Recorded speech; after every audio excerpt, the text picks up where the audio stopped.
16. You should volunteer for what you think you're the most, qualified for. But if you think you have some sort of input on someone else, obviously, you gotta mention that and offer to help. In terms of colors might work together. It's the same sort of stuff.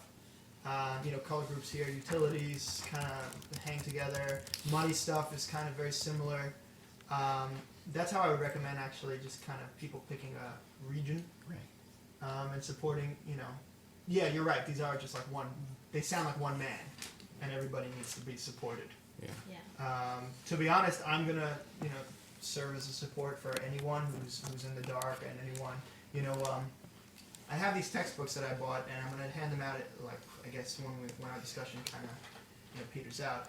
But basically, there's just different, there's a section on roofing, and a section on walls, and a section on insulation, and this and that. You pick out 120 pages, you copy it, and then, you photocopy it, and then you know how to, one thing we're all good at, right? Mm-hmm. Is learning shit from a textbook. I mean, I can quiz you on how many T-junctions in a plumber's kit or whatever if they've got a graph, and you've got, 20 minutes before a quiz to study it, right?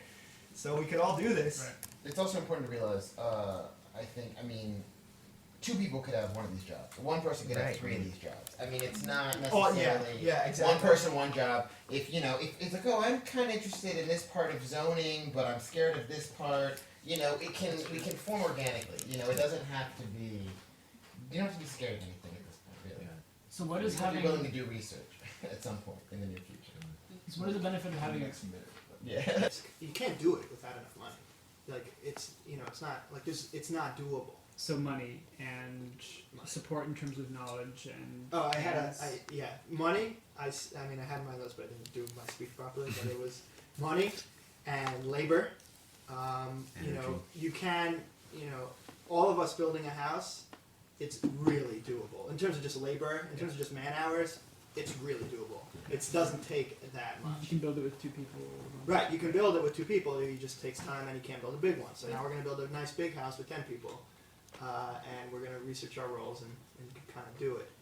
And then the last one was one possibility, and this is another reason why we should be going in as a group, is because at the end of the first year, right, we have this log cabin, cabin 1, slaughterhouse 5, and we could then immediately bring in more people for an investment, right? We set a valuation on our project, and you bring in people at that valuation. You buy in, right? Let's say there are 20 of us, and we each own an equal share.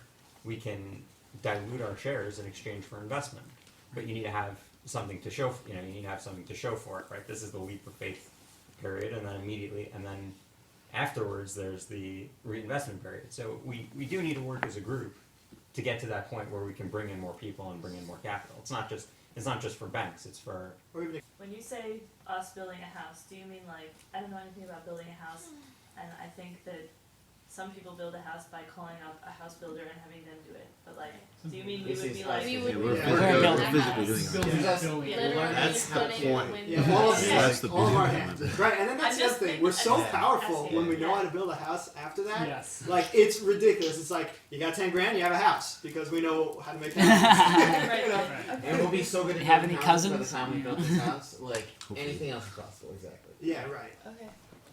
Your parents can spend money to see a certain culture reappear and perpetuate itself, and you can spend your money that you're now making to make the culture you want appear, because we are our own producers.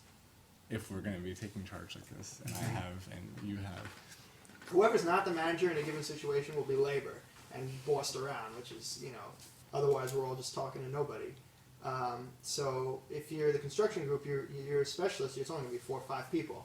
So you guys could all sit together and talk about wood and whatever, sort of issues kind of come up. It's really, in common. Or all the mortgage people, it's gonna be boring. Oh, and people are going to have to, apply for boring jobs. None of us. But you can apply to boring jobs with fun people. Yeah, Exactly. Yeah, 2 people could split a boring job and make it fun. Yeah, you think so? Yeah. What do you do? I want to watch concrete dry. It's part of. There's a lot of things you need to know to look for when you're looking at land. Right. Which I had I thought I knew, and then I just got this book, and I'm like, I don't know. Stuff like water. which you can buy land. You have to buy land, and no one can tell you if there's water on the land. Did you know that? You can even tell a well guy, and like you're going to pay him for a test. The way well guys work is they're like, just based on my expertise, there's probably water here, and then you're like, okay, and then he charges per foot to drill, and then if you keep drilling, either you run out of cash or you find water, or the drill just stops. You know, like that's it. That's just how it works. You shit out of luck. Someone was saying before about like finding mentors. I think if we had these meetings on a somewhat regular basis, but we could have people talk to us or just like send us an email or something who know what they're talking about, that would help a lot. Oh, Yeah. yeah, no. I'm sure we all have our friends. That would be great. Yeah, Who do we know? Yeah, and that'll save you so much Who do we time. know in construction? It Who do always we saves you. know Right. in So much accounting. time. Like I know some uncles, people in whatever. construction. My cousins are contractors. I never mentioned this. My other cousin's a real estate attorney. We do both useful things. Yeah. And this buddy of mine does real estate development for a living. Well, we can Yeah. have someone come and talk to us so that we could all ask questions that we found. Yeah. Right. Yeah. Also, there might be grants out there, like really Grants. obscure, because I found like some nice money to like go coach ultimate frisbee to Arabs and Jews, and like although this doesn't involve like helping other people necessarily, first of all, if we could somehow spin it so it does, or there are also grants out there for like things that like, you know, bolster yourself as a The farm that I work on in Brooklyn, Bushwick City Farm, the only reason they exist is because they have everything donated. That means the greenhouse, that means the tools, that means the wood chips. All the wood that they have, they get from a packaging company. A window place, right? I don't know. A packaging company that uses like wooden crates, and then they take apart these crates and they just have long blocks of wood that they're building into benches, and they're building into, you know, They do. we could use the wood for anything. Yeah. So Do you think you could like, or somebody here could narrow this down a bit to like 4 or 5 things that like are urgent? Because there are a lot of things here, right? And then there's one line, there's one line that if you don't get through that line, you can't move on. And that's the line, and you want to put that one in bold in the middle, is how I see it. So I think basically what goes on the vertical red line here is the question of cash and governance. And I'll be the bad guy and bring up cash. I don't mind being that person. But that's the first question, the question that we need to get through, right? And all of those questions of cash and governance and formation and buying land can all happen at the same time. Okay, there's no reason for anyone to make any commitment, any irrevocable commitments until basically 4 or 5 days. You know, we find a piece of land, we agree informally that we want it, we form an LLC, you pay into the LLC buys the land. That can happen in 5 days. You know, it's just a matter of, again, how far we go. You know, if we don't have a spare person to deal with power, we're gonna just hire an electrician and we'll just deal with it. You know. Forming LLCs. And then the next one would be land purchase. And then the one after that would be entitlements, right? Making sure that the easements are right and we can get power and water, et cetera, et cetera. And then, you know, next would be construction. So the way you should look at it is there's this line going this way, and then each one of these research jobs hits it kind of on the side like this. And then think about it in terms of how you can get, you know, how we're gonna get to this point, and then to this point, and then to this point. So, you know, I mean, for this meeting, we should talk about governance, but also in terms of, you know, lining up jobs, you know, how much time can you commit today? How much time can you commit tomorrow? Because if you're dealing with construction, that's You're gonna be on site. right, Right. but that's a bunch of steps down the line also.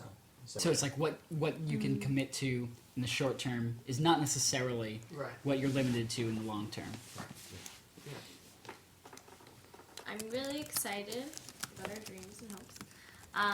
But I also know that it can definitely get us carried away. And one of the things that makes me most nervous is when you said the word debt. And I realized that this will be a part of this dream. But I also just want to be smart about it. Like, I don't want to get in over our heads because we have this great dream ahead of us. So if we cannot handle 40 acres, then we shouldn't take on Sure. 40 acres. And like, We're not gonna be betting on growth. Right. We're going to be betting on our regular jobs and our regular